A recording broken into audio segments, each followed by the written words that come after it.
and welcome to my review of the OnePlus 12R. Are you looking for a powerful phone that won't break the bank? Then the OnePlus 12R might be the perfect choice for you.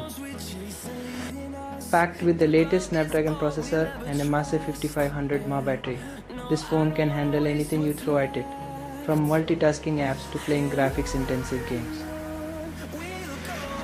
Plus, the gorgeous LTPO display with a super fast 120Hz refresh rate is a dream for watching videos and browsing the web. But it's not all sunshine and rainbows.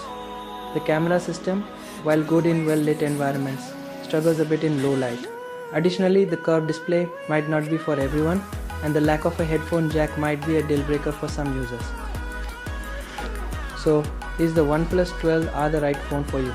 If you prioritize performance, battery life and a smooth user experience, then absolutely. However, if you are a photography enthusiast or someone who needs a phone with a headphone jack, you might want to consider other options. Ultimately, the decision is up to you, but I hope this review has helped you learn more about the OnePlus 12R and whether it fits your needs. That's it for today. I hope you enjoyed the video. Don't forget to hit the like button, subscribe and leave a comment if you have any questions. Thanks for watching and see you next time.